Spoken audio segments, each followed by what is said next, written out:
Meu nome fictício é Kemal Tubal. Eu sou um etíope. Logo, eu nasci na Etiópia. Do ponto de vista social, eu acredito que tem um mapa aqui, você pode ver, onde está o meu país. Está vendo aquilo ali vermelhinho? Parece até com São Paulo, né? Ali está a Etiópia, no sul do Egito. Do ponto de vista social, sou administrador do Tesouro da Etiópia. Estou sob a ordem da rainha Candace. Esse episódio está escrito no livro de Atos dos Apóstolos, escrito pelo Dr. Lucas, aquele que foi um discípulo de Jesus e andou também com os discípulos de Jesus, ou melhor, junto com o apóstolo Paulo. Ser tesoureiro da rainha de Candace, ou tesoureiro da Etiópia, seria mais ou menos aqui no Brasil como se fosse o ministro da Fazenda, aquele que vai estar cuidando das finanças. Como eu fui parar lá no palácio? Pelo menos por dois motivos eu fui parar no palácio. O primeiro grande motivo é que eu sou eunuco, ou seja, não tenho os testículos, nasci assim. E por ser assim, eu não tenho interesse sexual de forma alguma. Nasci assim, e isso me deu condição de tratar de pessoas de todas as formas, principalmente no cuidado com as mulheres. E essa aproximação com as mulheres, então, fui parar no reino de Candace e cuidando também de minha rainha. O segundo motivo pelo qual eu fui parar ali no reino de Candace, no Palácio Real, foi porque ela viu que eu não apenas era uma pessoa de confiança, de ordem sexual, mas também era um exímio administrador. Cuidava muito bem das finanças, que ela me dava autorização para cuidar. E vendo essa minha forma exímia de cuidar dos negócios, ela viu em mim condições de cuidar também das coisas relativas ao tesouro do reino. Estou sempre que autorizado também pela minha rainha a ir em vários países. Isso para buscar coisas que sejam de interesse do reino, seja na área de alimentação, seja na área de conhecimento. Estou sempre assim, visitando vários países. E uma das coisas que mais me chamou a atenção foi quando eu fui a Jerusalém. Quando estive em Jerusalém, uma coisa, eu percebi que era um povo assim sui generis, singular. Uma das coisas que mais me chamou a atenção foi a religiosidade de Israel. Que coisa tremenda, estranha, diferente, uma coisa que é tão comum em todos os povos. Mas, entretanto, me chamou muita atenção a forma como havia a adoração, o culto.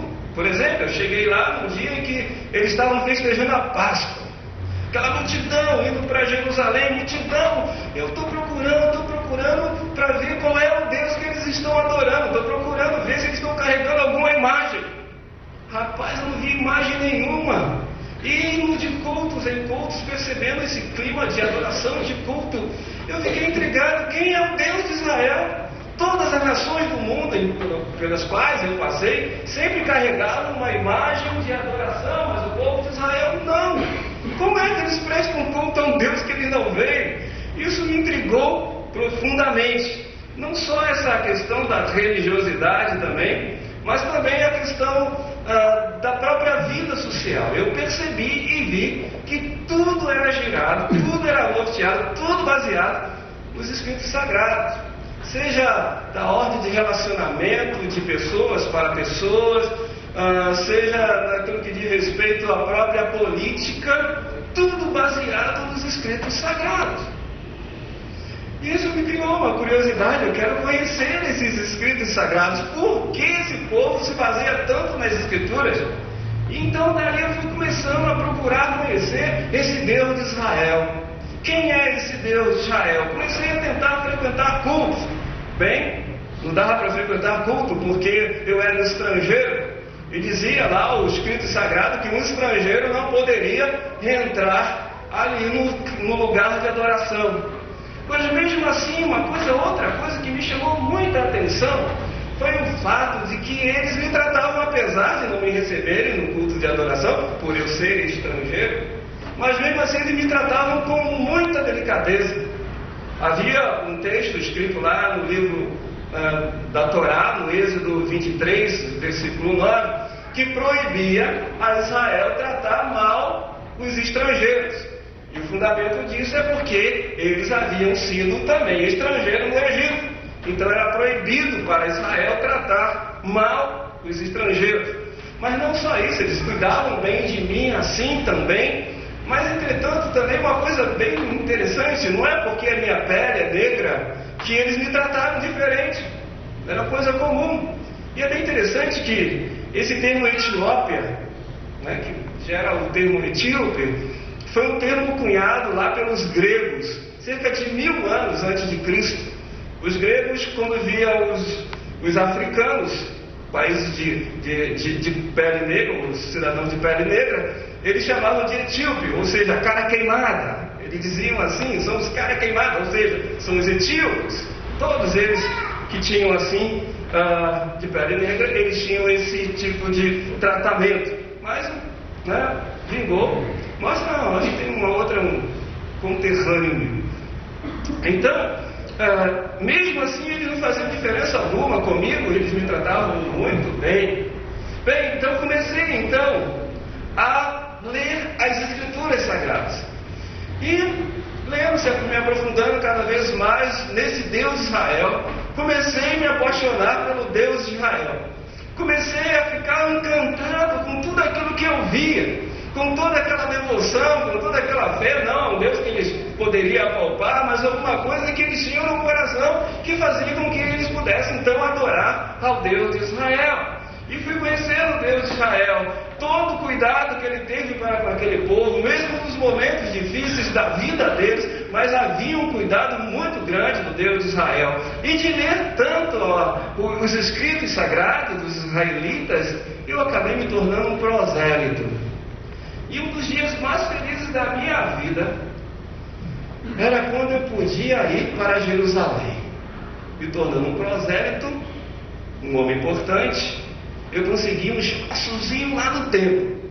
Não podia ficar lá com os homens, nem com as mulheres, mas consegui um cantinho em que eu pudesse ouvir os cânticos de Sião. Que delícia ouvir os cânticos de Sião. Que sabor poder estar ali naquele momento, só para pelo menos estar ouvindo os cânticos de Sião. E foi então, uma dessas idas a Jerusalém, que eu estava voltando para o meu país, para a Etiópia. E quando estava já no caminho que dava para Gaza, vocês já ouviram falar de Gaza? Em Gaza aconteceu coisas boas também, não só explosões agora, mas no passado aconteceu coisas boas.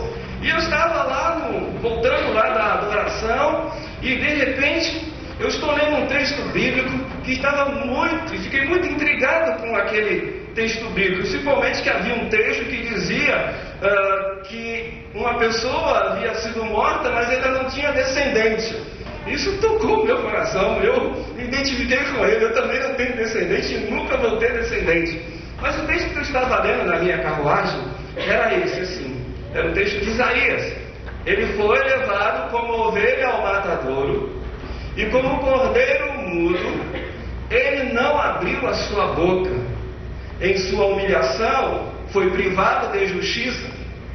Quem pode falar dos seus descendentes? Pois a sua vida foi tirada da terra.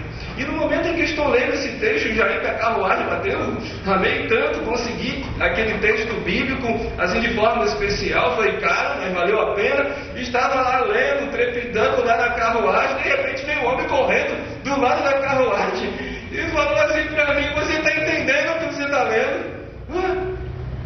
Como é que ele sabe que eu não estou entendendo? E eu disse para ele: como é que eu posso entender se ninguém me explica? Entra aí, por favor. Parei para a carruagem.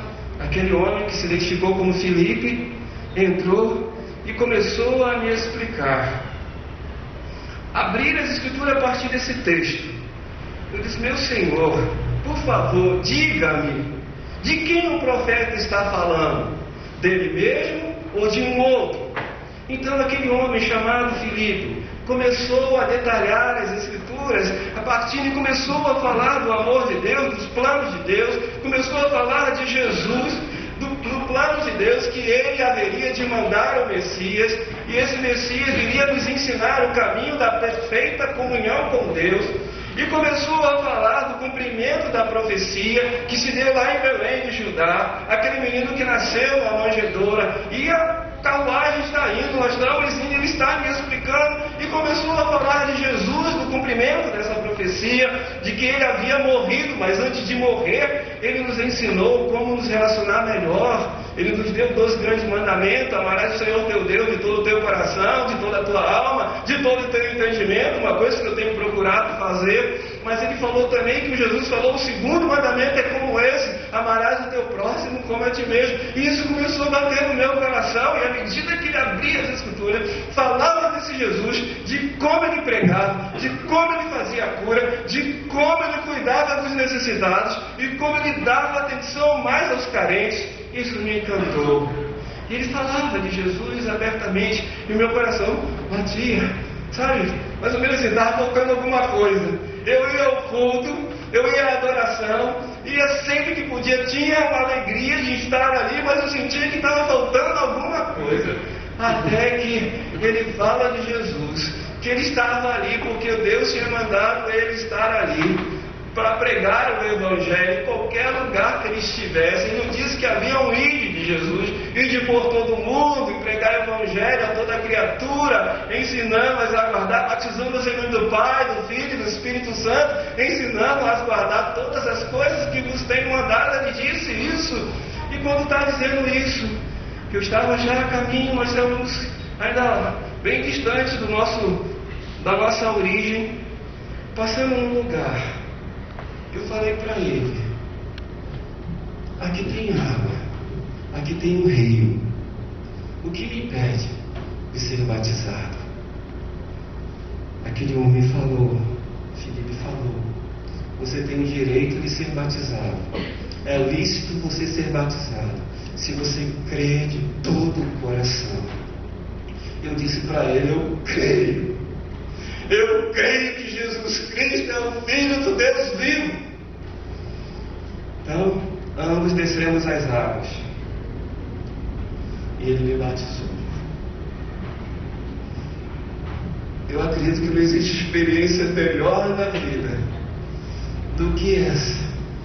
Quando ele me levantou das águas, eu fiquei tão radiante, eu fiquei tão feliz. Se eu pudesse dar uma festa naquela hora, eu daria. Fiquei muito contente, exultando, saltando de alegria. Que quando eu vi, cadê o homem? Ele subiu, não vi mais ele. Uma alegria indizível, melhor do que todas as conquistas, melhor do que todos os elogios que eu poderia receber. Foi a alegria de ter recebido a Jesus como meu Senhor, como meu Salvador. Eu não sei quais são as alegrias que você tem buscado, mas eu quero dizer para você: você pode ter uma grande alegria de ter um filho, você gera um filho, que alegria ter um filho, que alegria é o dia do seu casamento, para alguns, né? Você pode ter uma alegria porque seu salário aumentou.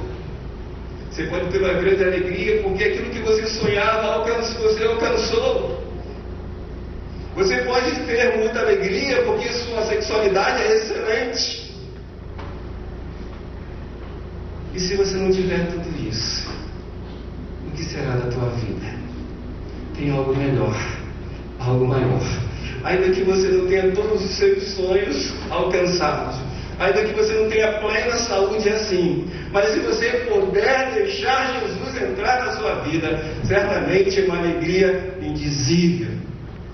Eu vejo, meus queridos irmãos, quantas vezes nós estamos procurando muitas e múltiplas coisas que nos satisfaçam. No entanto, uma coisa só é necessária: crer no Senhor Jesus Cristo, e será salvo, tu e a tua casa. Mas que é mais Tubal, nome fictício, certamente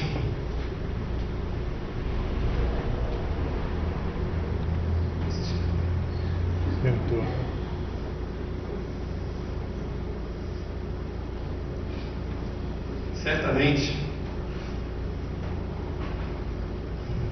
ele cumpriu a palavra de Deus. Havia uma profecia escrita no Salmo 67, no versículo 39.